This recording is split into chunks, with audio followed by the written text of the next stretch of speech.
Bagi kalian yang belum nonton part satunya, kalian mesti banget untuk cek video yang ada di pojok kanan atas ini. Kalau kalian sudah nontonnya, gaskan aja coy untuk menonton video part 2 ini. Jangan lupa buat subscribe juga coy. Ini, apakah dengan cara monetisasi, apalagi dengan cara sub for sub, auto tajir, auto gajian banyak, auto banyak duit? Nah,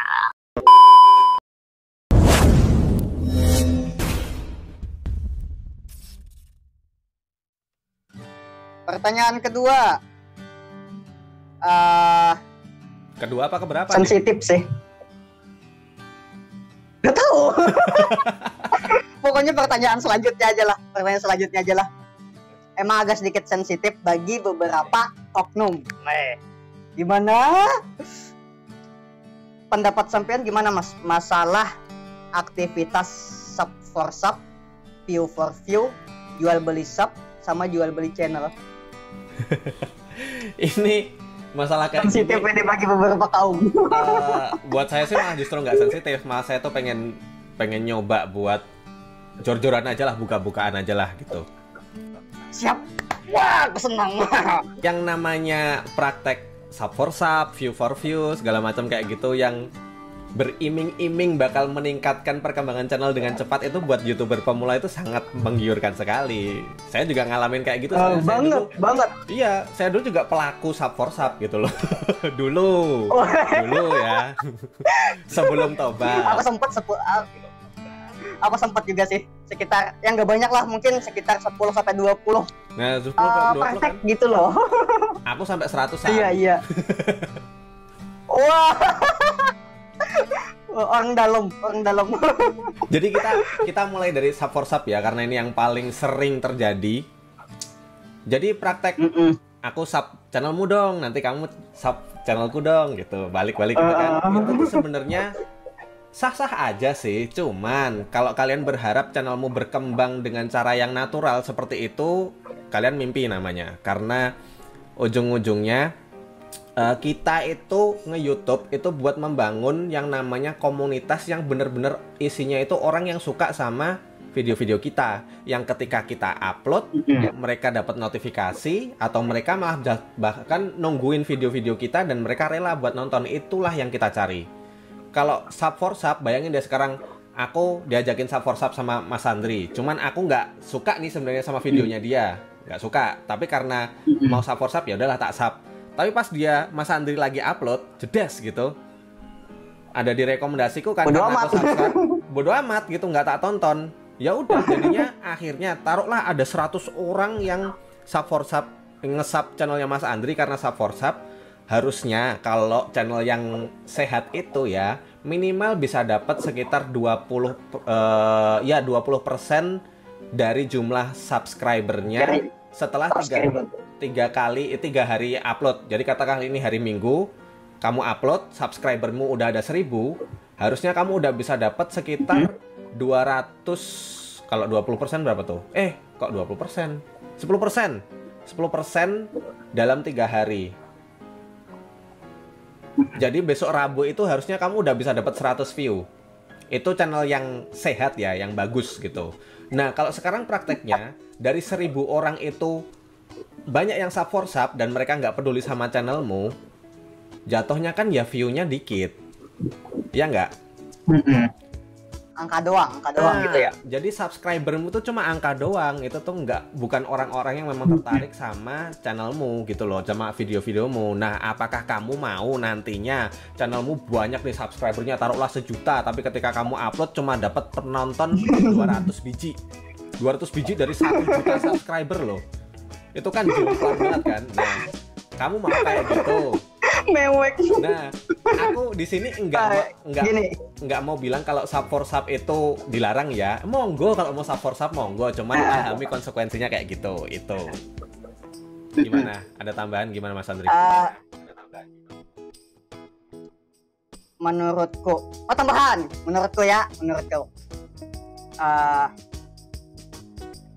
mereka itu biasanya kan bilangnya sub for sub buat mengembangkan channel. Ya. Di sini yang salahnya antara kalimat mengembangkan sama menambahkan itu berbeda sebenarnya ya kan. Ya. Kalau menambahkan otomatis bisa dibilang angka naik, bertambah ya fakta gitu loh. Tapi kalau berkembang kayaknya angkat tangan dah. Dan ini satu catatan gitu lagi satu catatan lagi ya. Kebetulan dari September 2020 kemarin saya jadi bagian product expert di YouTube. Jadi YouTube sekarang udah punya selamat. Sebenarnya udah punya support forum, ada forum buat support gitu buat orang-orang yang bermasalah sama YouTube-nya. Kalian nanti bisa cek namanya support YouTube gitu, tinggal di Google aja ntar langsung nongol. Nah, saya salah satu product expertnya. Nah, jadi saya ada tahulah sedikit-sedikit tentang apa sih jeroannya YouTube, dan kalian perlu tahu yang namanya sub for sub itu, YouTube itu bersih-bersih channel dari subscriber yang dianggapnya nggak aktif. Dan itu dilakukan rutin. Jadi jangan kaget kalau nantinya kalian sub for sub udah dapat banyak subscriber, tiba-tiba subscribermu berkurang. Itu karena YouTube yang bersihin. Berarti gini. Berarti aku sering nemu orang yang sering sub for sub, tapi beberapa hari kemudian mewek gara-gara yang nge-subscribe itu unsub.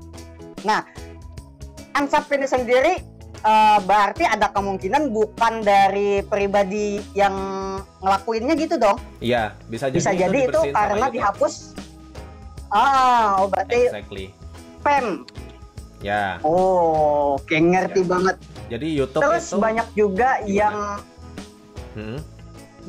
yang melakukan eksperimen sub for sub ini demi monetisasi.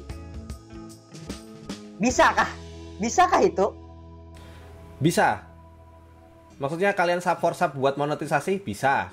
Cuman ketika nanti dibersihin, katakanlah kan syarat buat monetisasi sekarang kan 1000 subscriber doang ya.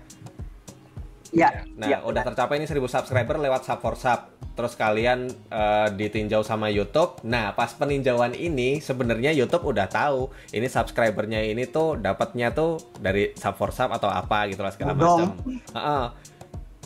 Taruhlah kalian terus kemudian diterima sama YouTube, bisa berhasil monetisasinya. Terus kemudian besoknya atau berapa hari kemudian YouTube bersih-bersih nih, subscriber kalian dari tadinya 1000 jadi 700. Otomatis kecabut dong status monetisasinya, nggak jadi monet lagi. Itu bisa. Iya. Kalau kita bicara masalah kegigihan mereka, seandainya ada yang sub for sub sampai 2000 subscriber, kira-kira ada yang kehapus dan ada yang enggak, gitu kan? Pasti ada yang ketinggalan. Katakanlah sisanya itu sekitar 1.500 dan sudah termonetisasi gara-gara aktivitas sub for sub itu. Ini, apakah dengan cara monetisasi, apalagi dengan cara sub for sub, auto tajir, auto gajian banyak, auto banyak duit? Nah, gimana nih? Jadi kembali lagi ke jawabanku yang tadi ya. Kalau kalian sub for sub, apakah orang yang sub for sub itu bakalan menonton video kalian? Itu deh jawabannya. Kan mereka kebanyakan nggak nonton karena sebenarnya mereka nggak tertarik. Padahal sumber duit kalian itu kan dari iklan yang ditonton sama orang-orang. Jadi kalau kalian dia yang pencari sub for sub di monet, katakanlah alhamdulillah monet lah, itu selamat banget buat kalian, selamat. Walaupun banyak juga prakteknya yang sub for sub akhirnya ditolak, itu ya banyak lah, aku udah dengar kabarnya itu. Cuman kalau memang beneran kalian bisa berhasil di monet dan kalian nanti ternyata dapatnya nggak seperti yang kalian harapkan, yang auto tajir, ya saya udah bilang nih ya, sorry memang kayak gitu ya, karena emang orang-orang nggak nonton video kalian walaupun mereka subscribe gitu loh, karena aslinya mereka nggak suka sama, mungkin nggak suka dan nggak tertarik sama video-video kalian, cuman karena mereka diajakin sub for sub ya gitulah. Bisa dipahamin kan ya maksudnya? Banget. Jadi di sini aku punya masukan kepada kalian yang melakukan sub for sub dan mengalami kejadian seperti ini. Seandainya kalian sudah berhasil dimonetisasi, pengen dapat duit, ada satu cara, jual channelnya. Pasti ada yang mau beli itu. Orang sejenis pasti mau beli. Nah itu, jadi orang-orang kebanyakan kayak gitu sih, orang-orang yang Jual beli channel. Jual beli channel itu mereka hasil dari sub for sub juga gitu. Kayaknya karena yang jadi mereka macam pencaharian. yang mereka tawarin tuh biasanya ini jual channel nih dengan subscriber udah segini loh, harganya sekian. Ya itu emang subscribernya tinggi. Cuman kalau itu channel kemudian dialih tangankan ke orang yang udah beli, mau ngembangin itu channel udah susah.